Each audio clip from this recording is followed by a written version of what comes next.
দোকানে বসে চা খাচ্ছি, তখনই একদল পুলিশ বাহিনী ঢুকলো। এসেই এখানে অব্রকে।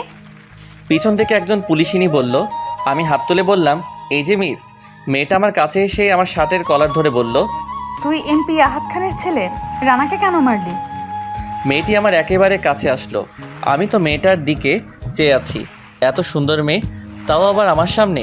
তবে যাই বলুন, আমি সেই রকমের ক্রাশ খাইছি, ভাবা যায় এগুলা? আমি মেয়েটির কাছে গিয়ে, এইভাবে ধরো না, আমি পাগল হয়ে যাব। তোকে তো। মেয়েটির গালে একটা চুমু দিলাম। মেয়েটি মানে পুলিশিনী আমাকে ছেড়ে দিয়ে একটু দূরে গিয়ে, তোকে তো আমি। আসো আসো, তাড়াতাড়ি। ম্যাডাম, আপনি শান্ত হন। তুই রানাকে কেন মারলি? আচ্ছা, আমি বারবার কেন মেয়েটি মেয়েটি বলছি? মেয়েটির পুলিশ পোশাকের দিকে তাকালাম। খুব সুন্দর করে নাম লেখা আছে। হ্যাঁ, মেয়েটার নাম নীলাঞ্জনা নীলা। রূপের সাথে নামও সাজে, মনে একরঙা স্বপ্ন বাঁধে। এই ছেলে, তোকে কি বলছি শুনিস নে? I love you too. Raj, Murad, Safi ওরা অবাক হয়ে আমার দিকে তাকিয়ে আছে। ওরা ভেবেছিল এতক্ষণ আমি মজা করছিলাম, কিন্তু আমি যে সিরিয়াস ওরা বুঝে নাই। এখন হারামিরা বুঝছে। এই ফাজিল পোলা, আমি তোকে কখন আই লাভ ইউ বলছি? এই তো এখন। তোকে তো আজ। নীলা আবার আমার কাছে এসে শার্টের কলার ধরে।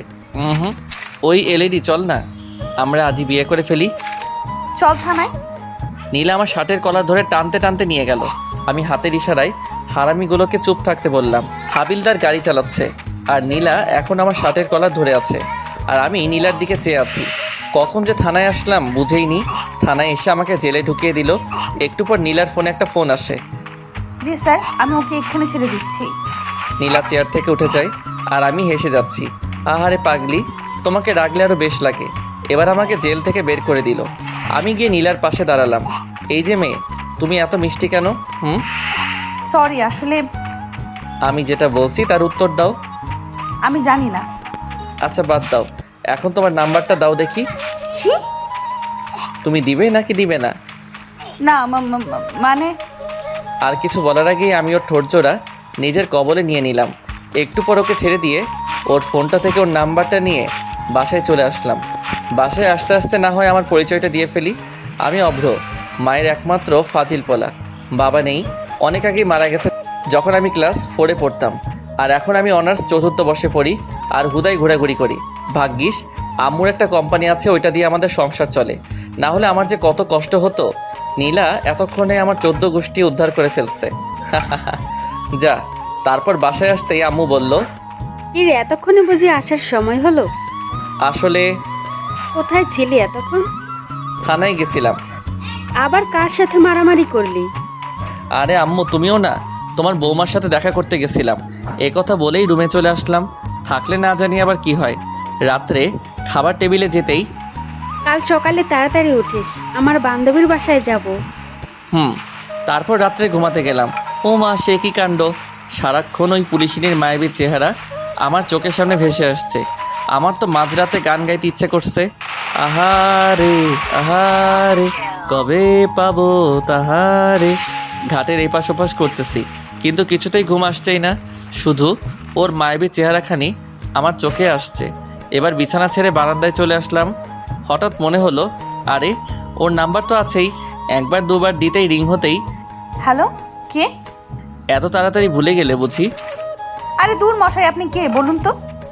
তোমার ঠোঁটগুলো কিন্তু হেব্বি মিষ্টি। তুই? আমি?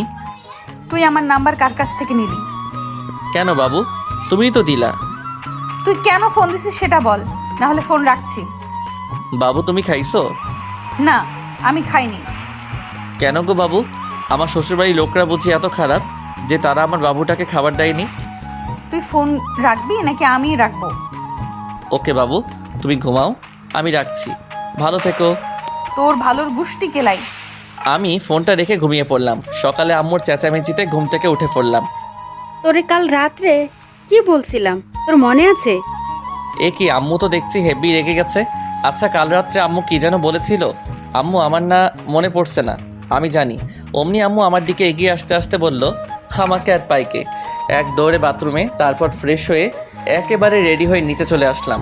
আম্মু, খিদে লাগছে, খাবার দাও। টেবিলে আয়, আমি বেড়ে দিচ্ছি।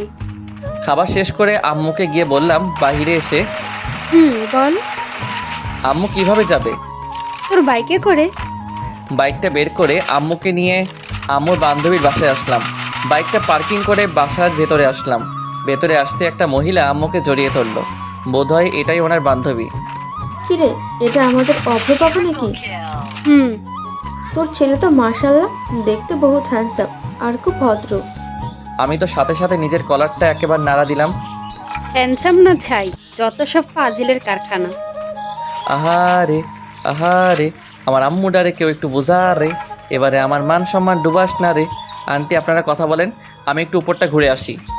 আরে উপরের 2য় নাম্বারের ঘরটায় যাও, ওখানে আমার মেয়ে আছে, ওকে বললে ও তোমাকে বাসাটা ঘুরিয়ে দেখাবে। আমি আন্টির দেখানো রুমটায় গেলাম। গিয়ে দেখি একটা মেয়ে ল্যাপটপে কাজ করছে। আমি মেয়েটার কাছে গিয়ে, কেমন আছেন? আলহামদুলিল্লাহ ভালো। তুমি কেমন আছো? আমিও ভালো আছি। মেয়েটি এবার ল্যাপটপটা সরিয়ে